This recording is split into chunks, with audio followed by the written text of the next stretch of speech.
The courtroom was filled before the first gavel even dropped. Flash bulbs popped, microphones crackled, and in the back of the room a woman silently wept into her sleeve.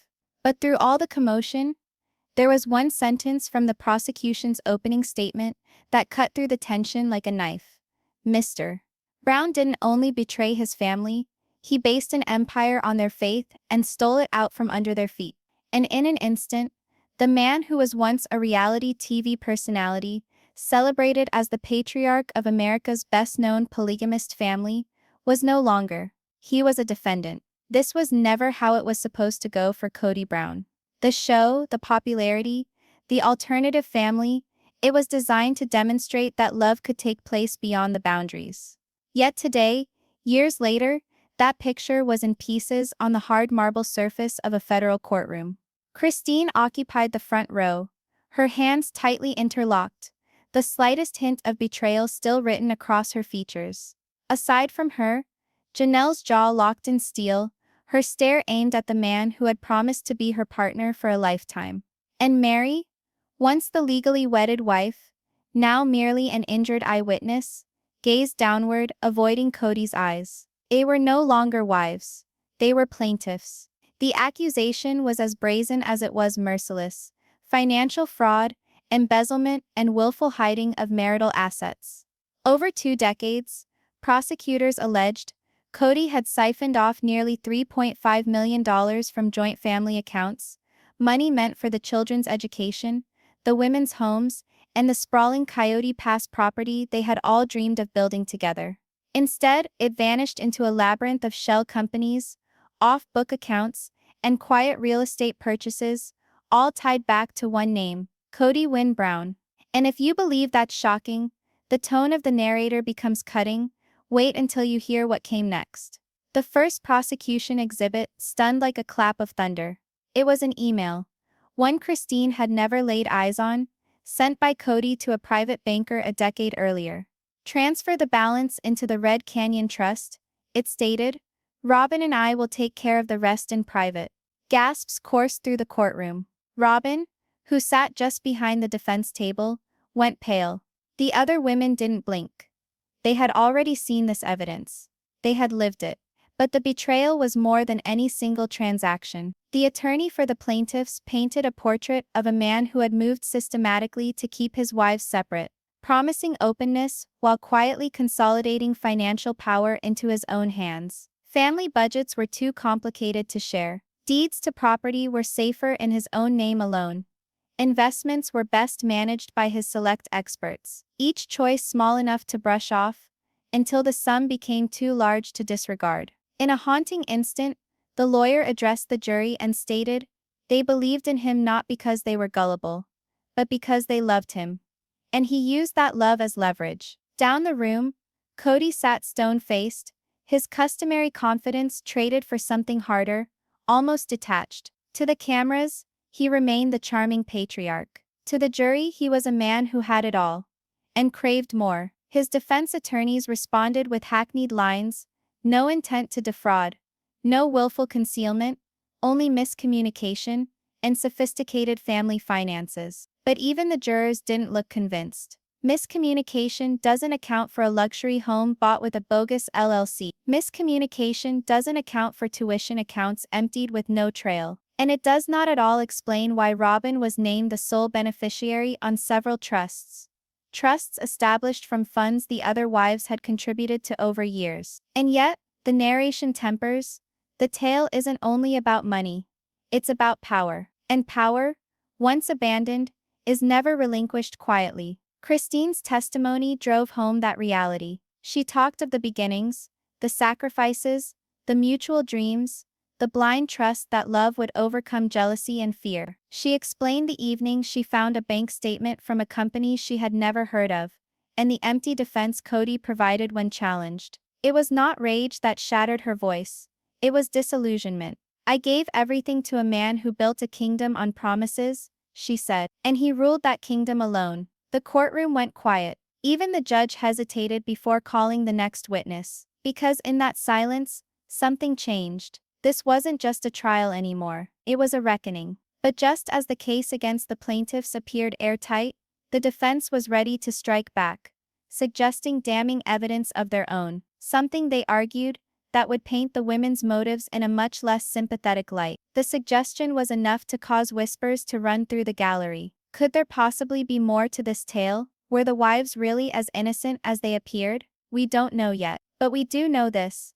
The trial of Kody Brown has only just begun, and the secrets hidden under this family's empire are much darker than anyone could have imagined. And if today's testimony was enough to rock the courtroom, what's to come next might blow it apart. The second day of the trial started under a gray, dismal sky, as if even the weather realized the heaviness of what lay ahead.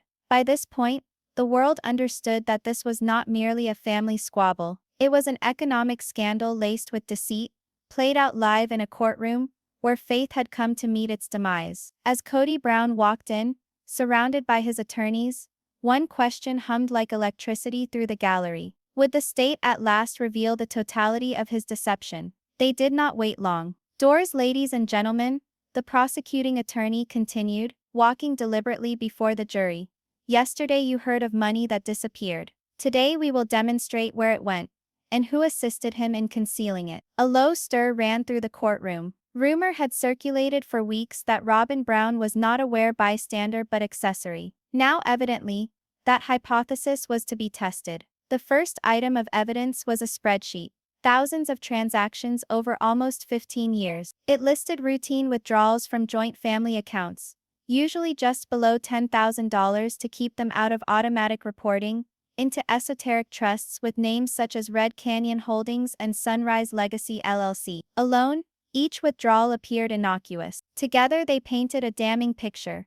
A methodical draining of wealth from the family's shared reservoir into accounts Kody and Robyn controlled solely. And if you think that's the worst of it, the prosecutor declared, with a stern shift toward the defense table, wait until you see how they spent that money. The courtroom lights grew dark, as a projector showed photos, property titles, car titles, and high-end purchases that had never been revealed to the rest of the family. A second home in Flagstaff, an off-the-books investment in a high-end jewelry firm in Robyn's name, even a trust fund for two of Robyn's children, financed, prosecutors claimed, by accounts that were initially meant for all 18 of Kody's children. Gasps echoed within the room. Christine shook her head, tears forming in her eyes. Janelle sat fixedly straight ahead, unchanging. And Meri? Meri just appeared fatigued. The most emotionally crushing blow came when prosecutors released a string of internal emails between Kody and a money advisor. In them, Kody complained of constant demands from his other wives and demanded to protect the future for the part of my family that matters. The message was clear.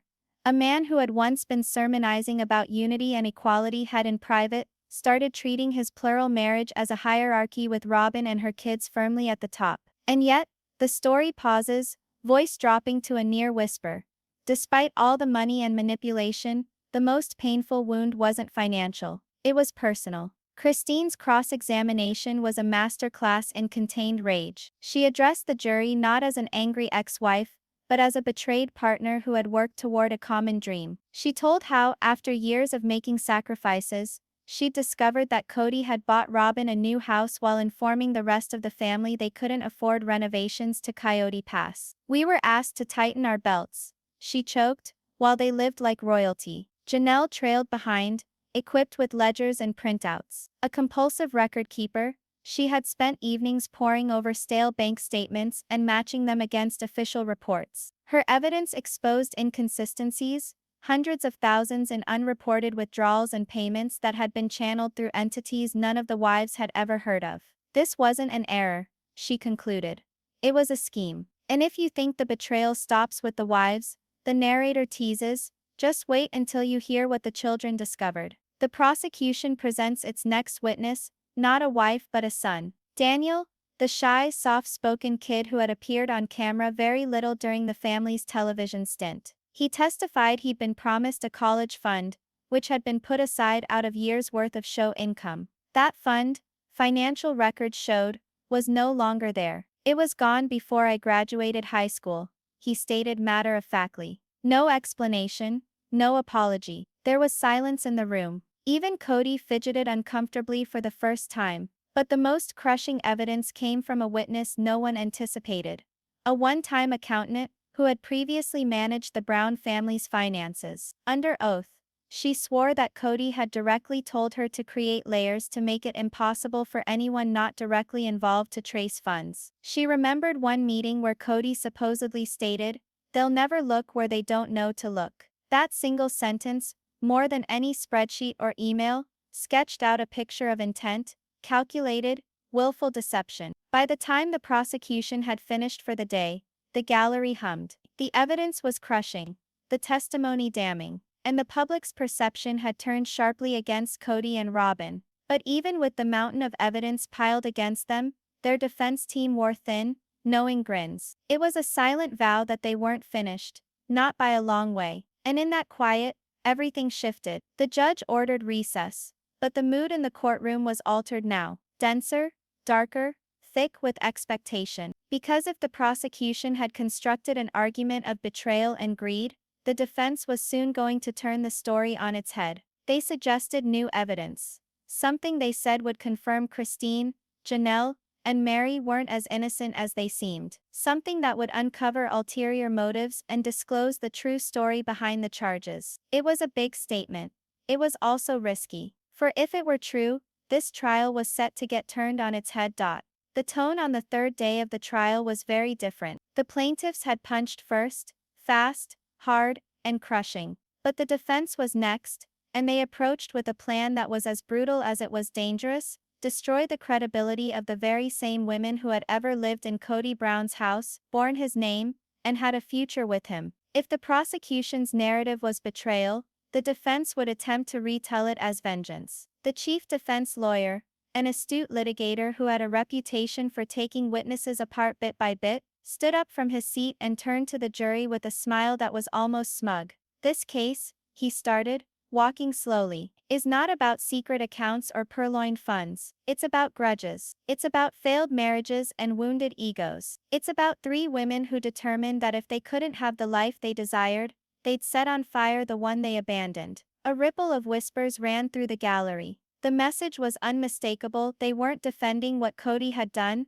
they were attacking the motives of everybody accusing him. Their first witness was a private investigator, one hired, the defense alleged, to investigate the truth behind the plaintiff's claims. What ensued was a masterminded procession of documents, text messages, and social media updates that framed Christine, Janelle, and Meri as not victims betrayed, but also as revengeful ex-wives conspiring against the man they once loved. A 3-year-old text exchange between Christine and Janelle was placed on the screen, in which Christine typed out, "If he continues to take Robyn's side, we should come forward with all of this." The courtroom buzzed. The inference was clear: this wasn't about justice, this was about vengeance. "And if you think that's shocking," taunts the narrator, "wait until you hear what they say next." The defense then offered up financial documents indicating that during the years prior to their breakup, both Christine and Janelle had quietly transferred significant amounts from family funds into personal investments,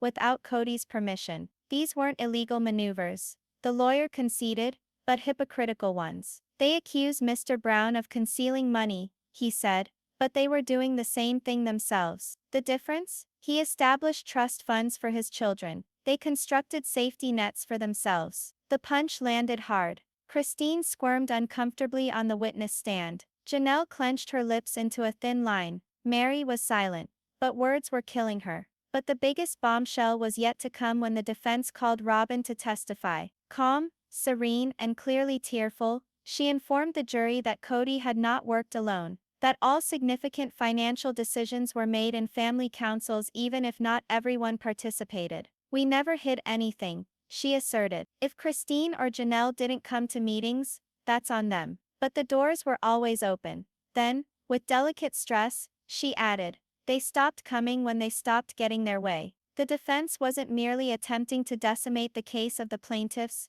they were rewriting the entire story. What the prosecution referred to as fraud, they termed miscommunication. What was termed manipulation, they called division. They portrayed Kody as a man besieged by a crumbling family system, having to make tough choices amidst emotional turmoil. And yet, the narration pauses behind the scenes, something still doesn't add up. The defense's case, though persuasive, had conspicuous gaps. For each text message hinting at bitterness, there were scores of bank statements documenting intentional cover-up. For each charge of private withdrawals, there was testimony that Kody had redirected much greater amounts for purposes no one else had sanctioned. And for each family meeting Robyn testified about, there were witnesses, including grown children, who affirmed no such gatherings had occurred. But most dramatic of all was the cross-examination. When questioned if she ever asked why Red Canyon Holdings was formed, Robyn paused for the first time. I didn't know everything, she conceded.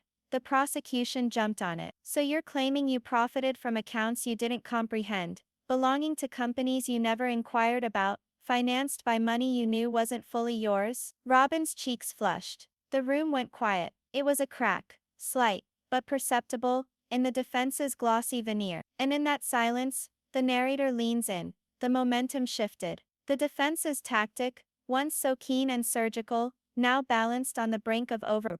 Their effort to tar the plaintiffs had exposed contradictions of its own. If everyone knew about the money, why were there emails about keeping things quiet? If the wives wanted revenge, why had they waited years to sue? And if this really was all about family misunderstanding, why had millions ended up in offshore accounts that no one else could touch? The jury's faces had a tale to tell. Some nodded at the defense accusations of bitterness and betrayal. Others scowled at the magnitude of financial manipulation now too glaring to be overlooked. And in between, doubt, the most insidious power in any trial, took seed. By day's end, there was one sure thing. The defense had thrown punches, but they had also created openings. Kody's carefully crafted persona as a wronged patriarch had been eroded, if not shattered. And though they had planted seeds of suspicion regarding the wives' intentions, they had not burned up the mountain of evidence that pointed directly back to him. But the greatest surprise remained to come.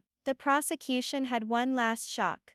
An item of evidence so explosive that it had been sealed until now. Something which, sources close to the case say, could demonstrate not only intent, but blatant deception at the highest level. What was it? A faked signature? A secret bank account? A confession email? We don't know yet. But come tomorrow when court opens, one thing is for sure: the truth won't remain buried much longer. The courtroom was a different place that morning, more oppressive, electric, as if everyone within its walls could feel the ground shifting. The rumors started even before the judge sat. Something was up. Everyone sensed it. The plaintiffs had asked that a sealed exhibit be opened, and by all accounts it held the one most incriminating piece of evidence in the entire case.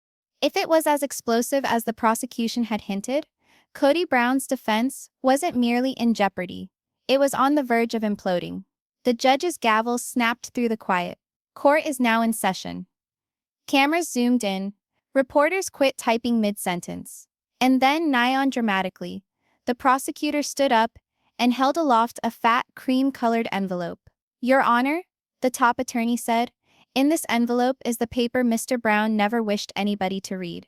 It is evidence, not conjecture, of intent, subterfuge, and betrayal at the highest level." The room collectively breathed in. That came after the legal equivalent of a bombshell. The display was a signed memorandum of understanding, almost 8 years old, between Kody Brown and a private wealth management company. The document described, in detail, a proposal to move most of the collective assets of the Brown family into one private trust controlled by Kody and Robyn alone. The trust's official mission statement: to preserve the long-term interests of the Brown legacy. But there was a line far down in the text that told another story. Disbursements to former partners or their children shall be at the discretion of Mr. Brown alone. The courtroom gasped. Christine put her hand over her mouth. Janelle slowly shook her head. Meri gazed at the paper like it was a knife. It was the smoking gun they'd been hoping for. Concrete proof that Kody hadn't only wanted control of the money, but also to disinherit them once they weren't a part of his life anymore. And if you think that's shocking, the narration interrupts. Wait until you hear what was attached. Attached to the memorandum was an exchange of emails between Kody and his financial advisor. In one unusually icy exchange, Kody sent this message: "I'm done financing their bad decisions. Once they're gone, they're on their own. Robyn and I will rebuild without them." Another email contained a list of assets, properties, accounts, even revenue from shows. All labeled for conveyance into the trust. Christine's name was written next to the word zero. Janelle's as well. Meri's line read nominal goodwill. The courtroom was quiet once again. The betrayal was no longer speculation. It was documented, intentional, inescapable. The prosecution took the jury through each page. They highlighted how the trust had been designed to keep it out of public record. They illustrated how the distributions had already started, long before any of the wives had even thought about walking away. And they illustrated how Kody had kept up the facade of joint ownership, while quietly amassing control behind the scenes. The emotional burden of the evidence was overwhelming. Christine testified once more, her eyes running with tears. "We weren't merely betrayed," she whispered. "We were erased." Janelle was next, her words shaking with outrage. "We gave up everything to start a life together. And he was constructing an escape plan the whole time." And yet the narration descends. As awful as it was, the document posed a more profound question. One that cut much deeper than money. That was a rhetorical question. Did Kody ever really subscribe to the plural family philosophy he'd espoused for so long? Or was it always power, control, and legacy? A system designed to keep people in a dependent state as he worked quietly behind the scenes to set himself and Robyn up for life. The prosecution didn't need to state it aloud. The evidence did. But the bombshell did not stop there. The prosecution's second witness, a former assistant to the family's financial planning company, testified under oath that Robyn personally signed off on some of the transfers. "She wasn't merely aware," said the witness. "She was actively involved." Robyn's face turned bright red. For the first time during the trial, she avoided eye contact with the jury. The defense was in a hasty rush to stem the damage. They contended that the memorandum was only a draft, and that the trust was never actually completed. They said the former partner's language was boilerplate, and never intended to be followed. But those explanations fell flat alongside Kody's own testimony. Once they're gone, they're on their own. It was intent in plain English, and the jury recognized it. And in that silence, the narrator hesitates. The tale ceased to be about money. It was something far more sinister. This wasn't merely fraud now. It was betrayal of the highest order. A decades-long ruse that used trust and love as weapons. It wasn't merely money Kody had taken. It was agency. It was autonomy. It was the future his wives had lived for. The plaintiffs finished their case for the day, leaving behind a courtroom filled with shock and betrayal. Reporters clustered on the courthouse steps outside. Headlines screamed, "Smoking gun, secret trust proves Kody Brown's scheme." Social media erupted. Fans who had previously defended him now doubted everything they thought they knew. And in the courthouse, the defense team conferenced in huddles. Their brave stance eroded, replaced by visible tension. But as bad as the evidence was, this trial was not yet finished. Because in an ultimate attempt to save their client, the defense was cooking up something extreme. A risky maneuver that could turn everything around. There were whispers of a surprise witness. Someone within the Brown family who was willing to testify, but not in a way anyone predicted. Who was it? A kid? An old business associate? Someone closer? Nobody knew for certain. But one thing was sure, the next witness might save Kody Brown, or seal his fate forever. The courtroom was abuzz even before the judge arrived. Leaks had broken overnight. Rumors of a witness so shocking, so integral to the case, that his or her word might turn the entire trial on its head in one sentence. Reporters clogged the corridors. Twitter was aflame, and in chambers the air was charged. Kody Brown's defense team had been backed into a corner by evidence that appeared irrefutable. But now, having nothing to lose, they were going all in on one last roll of the dice. When the bailiff summoned the next witness, the room fell silent. Every eye looked toward the double doors.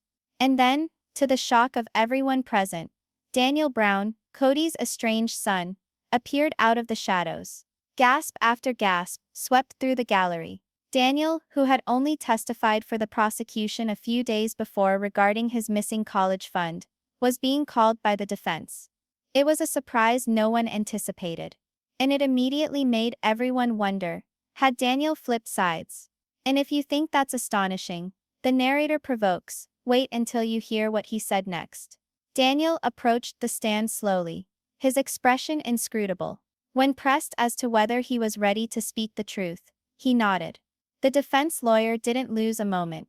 Daniel, he started. You previously indicated that you felt your father abused family resources. Do you still feel that way? Daniel looked around the room for an uncomfortably long time before responding quietly. Yes. But that's not the entire picture. A low buzz ran through the courtroom. Even Christine leaned in, clearly agitated. Daniel's testimony was unfamiliar to the courtroom up to that point. He didn't go out of his way to defend Kody, but he did mention something that muddied the story. Some of the money which had been missing was voluntarily transferred by some family members in exchange for private agreements, never put on paper, Daniel claimed. There were discussions, he clarified. Not everybody was coerced. A few others consented to allow Dad to manage some of the accounts. It wasn't a secret all the time. The defense jumped on that quote. They offered text messages between Daniel and Janelle, where she had typed, "If it will ultimately be beneficial to the kids, I believe he can handle it." They provided casual notes by Christine that seemed to indicate that she had previously stepped back from some investment decisions. None of this took away from the evidence of fraud, but it created enough layers of complexity to obscure the story. Defense's strategy was simple. This was not theft. It was mismanagement that grew out of loose deals and misinterpreted motives. But Daniel wasn't done. I still believe what he did was wrong, he said with conviction. But I know this family also isn't telling the truth about everything. Everyone in this room contributed to all this. The courtroom erupted in whispers. Christine's expression crumpled. Janelle closed her eyes tightly. Even Meri, usually unflappable, looked shaken. And at that moment, the narrator pauses. The jury's certainty began to crack. The defense wasn't over. They called a second surprise witness, a former business manager for the family's production company. His testimony was that a number of the wives had known about big checks from the show, and had, at various points, funneled some of that money into personal business ventures, without telling Kody. Those ventures included private LLCs, side businesses, and even secret real estate acquisitions. Again, none of it justified Kody's behavior, but it made a more complicated picture. This wasn't a simple case of one man betraying everyone else. It was a family breaking apart behind webs of distrust and selfishness. And if you think this trial is about to conclude, the voiceover intones, you're mistaken. It's only getting more complicated. The prosecution cross-examined Daniel aggressively, trying to bring out contradictions in his testimony. They added that the so-called agreements never were put in writing, never notarized, and frequently given under emotional duress. Did you ever feel like you could say no to your father? The prosecutor asked. Daniel hesitated. Not really, he conceded. When your father said something was for the benefit of the family, you trusted him. That's how it was. That one response mellowed out some of the defense's triumph. But the harm was already done. Doubt had crept into the room, and doubt can be as strong as proof.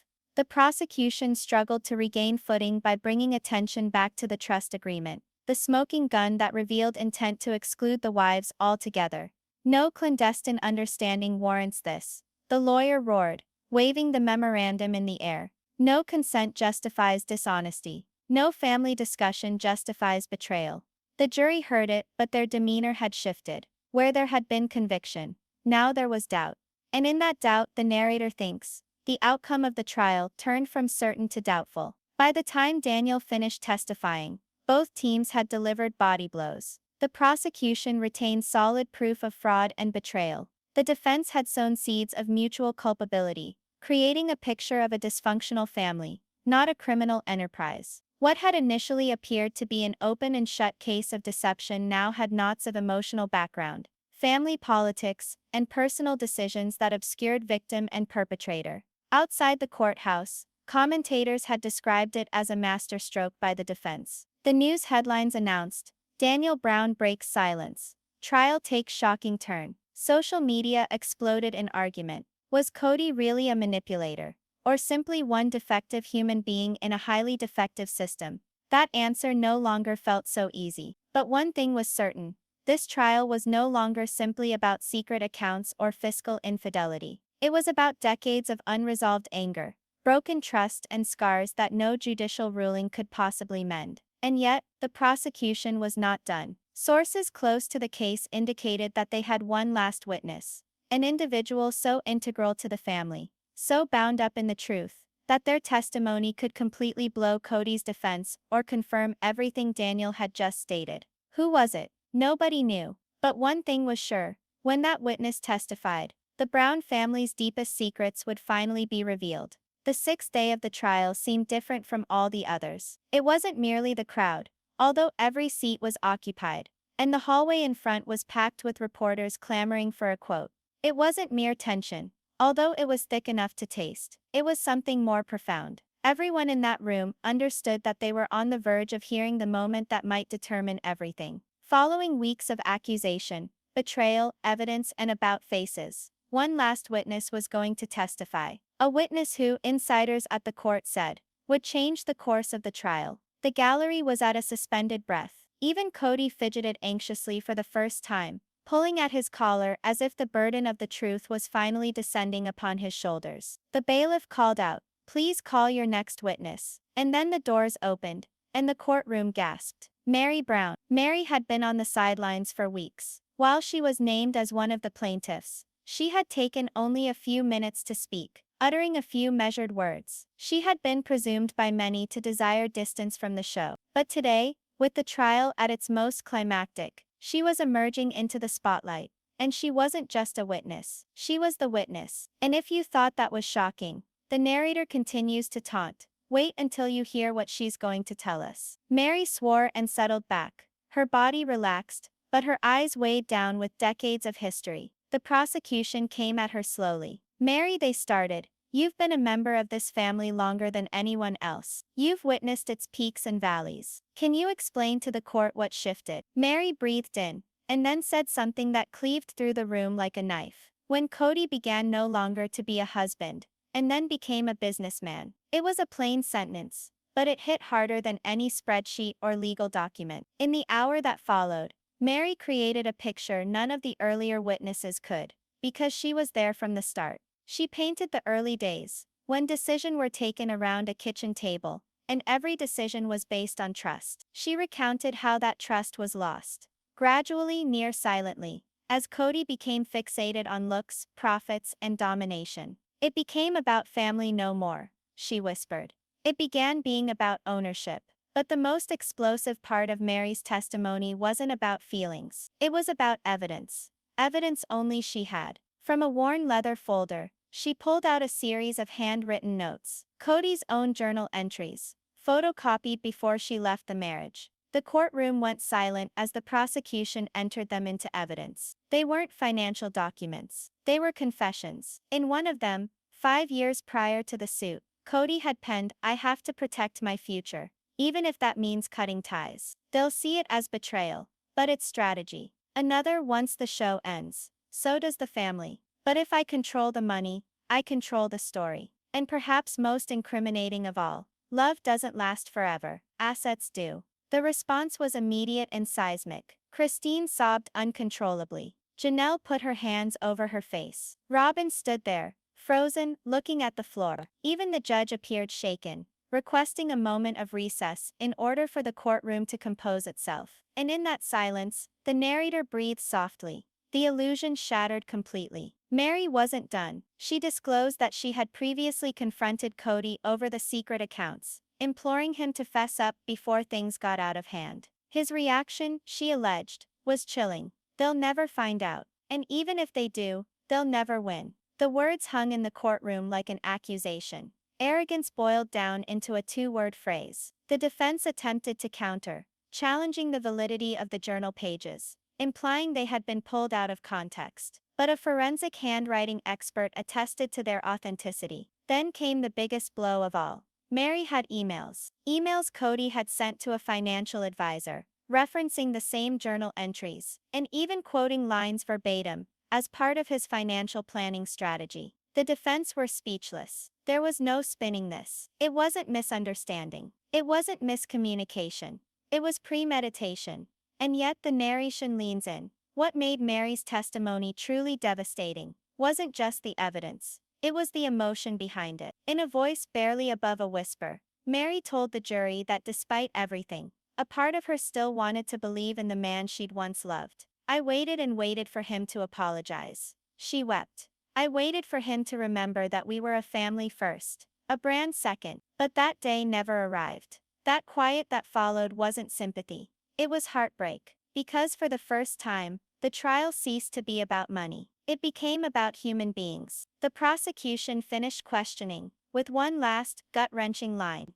Meri, based on everything you know, do you think Kody Brown intentionally lied to his family? She didn't waver. Yes, she replied. And I think he never intended to stop. The weight of that statement hung in the air long after she stepped down from the stand. Even the defense team seemed rattled, their earlier confidence now replaced by grim resignation. They knew what everyone in that room now knew. Meri's testimony hadn't just wounded their case. It had obliterated it. Outside the courthouse, the media erupted. Headlines screamed, Meri's bombshell, Kody's secret journal exposed. Analysts speculated that the testimony had sealed the trial's fate. Social media exploded with outrage, disbelief, and heartbreak. And inside the courtroom, one question began to dominate every whispered conversation, every quiet moment. Could the jury possibly forgive what they had just heard? But the trial wasn't finished yet. With closing arguments imminent and deliberations imminent, one last twist still lingered. A surprise motion that would either halt the inevitable or ignite one last war, before the verdict _ undefined. Because if Kody Brown was going down, he was going to take someone with him. The courthouse was hushed, not the sort of silence born of vacuity, but the sort that comes preceding a tempest. All the seats were occupied. The stairs outside were crowded with cameras, journalists and supporters who had tracked every turn of this trial. Weeks of testimony, deceit, proof, and tragedy had all finally boiled down to this. The judge had summoned both parties for closing arguments. The jury would deliberate soon enough. And the destiny of Kody Brown, the man who constructed and destroyed a family before America's eyes, was now in the hands of 12 everyday people. The prosecution moved first, their tone measured but unforgiving. This case, began the lead prosecutor, isn't about polygamy. It isn't about failed marriages. It isn't even about television. It's a matter of trust. And what happens when one man exploits that trust for greed, control, and power? They took the jury through the evidence one last time. The secret accounts, the diverted funds, the fake signatures, the incriminating memorandum. Then they quoted from Kody's own diary, his own words coming back to haunt the chamber. Love doesn't last forever. Assets do. This, the prosecutor declared, waving the pages in the air, isn't the voice of a man seeking to defend his family. This is the voice of a man scheming their destruction. It's the master plan for betrayal. And if that isn't powerful enough, the narrator inclines forward. Wait until you get the defense's reaction. Kody's lawyer stood up cautiously, smoothing out his jacket as if preparing for combat. His voice was measured, nearly unarming. The prosecution wishes for you to view a villain, he started. They wish for you to think that one man was responsible for every misstep in this family's journey. But families aren't fairy tales. They are messy, complex, and filled with error. Kody Brown is not a criminal. He is an imperfect man who attempted to keep intact an unworkable life. Did he have bad choices? Yes. Did he articulate them flawlessly? No. But theft, swindle, willful fraud, that's not what occurred here. The defense rested largely on Daniel's testimony and the concept of mutual responsibility. They contended that Christine, Janelle, and Meri each made decisions behind closed doors as well, that they had their own stories, their own secrets, their own part in the family's dysfunction. This isn't a crime, the attorney finished. It's a tragedy, and you don't send a man to prison for being human. The jury heard it all, but their faces told nothing. Outside, storm clouds rolled in, a poignant metaphor for the turmoil which had characterized this family. And inside, one irrefutable fact hung over all. None of them, not even Kody himself, knew on which side the scales of justice would eventually fall. And in that tension, the narrator breathes. The longest silence of all began. The jury was sent out to deliberate. Hours went by. Then a day. Then two. Every time the bailiff entered the courtroom, dozens of heads turned. But every time, the word was the same. No verdict yet. The gravity of the evidence had run up against the richness of emotion, and the result was a standoff that seemed beyond breaking. On the third day, a note from the jury four-person came. "We are deadlocked on one charge." Gasps spread throughout the room. The judge told them to go on. Another day went by. And then, on the morning of the fifth day, the message that everyone had been awaiting finally arrived. "We have reached a verdict." Time stood still. Kody sat frozen, his fists clenched together on the table. Christine gazed ahead, not blinking. Robyn held a tissue in shaking hands. The clerk remained standing, cradling a single sheet of paper. The words that would forever shape their lives. On the charge of financial fraud, the clerk read, "We find the defendant guilty." A collective gasp rose up in the gallery. Tears welled in Christine's eyes. Janelle whispered a sob. Even Meri, who had sat rigid throughout most of the trial, dipped her head and took a deep breath. The jury had ruled. Kody Brown had not only betrayed his family morally, but legally. On the charge of embezzlement, the clerk went on, "We find the defendant guilty." The second punch packed more of a punch than the first. It carried jail time with it. It carried repercussions. It carried with it the accumulation of years of manipulation, deceit, and greed, finally coming back to haunt him. And if you think that's the end, the narrator teases, you're wrong. The final indictment, willful concealment of marital property, was read last, and the courtroom waited with bated breath. Here, this was the most serious accusation, the one that could attach decades to a sentence. On this charge, the clerk declared, "We find the defendant not guilty." Gasp again, this time for another reason. The jury had placed a boundary. They did believe Kody had stolen. They did believe he had lied, but they weren't sure he had schemed all of it along the way. It was a technicality, but one that would determine his destiny. Kody's face was ashen, his lips quivering ever so slightly. Half relief, half heartbreak. Robyn grabbed for his hand, but he didn't let her. The judge adjourned sentencing until later. But the truth was plain. Kody Brown, erstwhile leader of a vast reality family, was now a convicted felon. And in that last minute, the writing becomes tender. The empire he constructed, on love, on control, on deceit, at last fell. Outside, the world responded in waves. Some viewed justice. Some viewed tragedy. Veteran Sister Wives fans felt heartbreak. Former detractors declared it karma. And within the courthouse, Christine, Janelle, and Meri stood united one final time. Not as co-wives, not as adversaries, but as survivors. They had battled for the truth, and the truth had been heard. But the most eerie picture of the day was possibly when Kody was led out. For a fleeting second, he glanced back at the courtroom, at the women he once loved, the children he had grown up with, the life he had attempted to control. His eyes weren't angry, they weren't defiant, they were vacant, like a man gazing at the rubble of his own work. The cameras trailed behind him down the stairs, and into a black SUV waiting in the driveway. The doors shut, and with them so did a chapter of reality television history that will never be forgot. But the real question remains. The one no verdict can answer. The one still dividing millions of viewers around the globe. Was Kody Brown a criminal genius, who betrayed his family for riches and power, or simply a shattered man, burdened by the empire he created?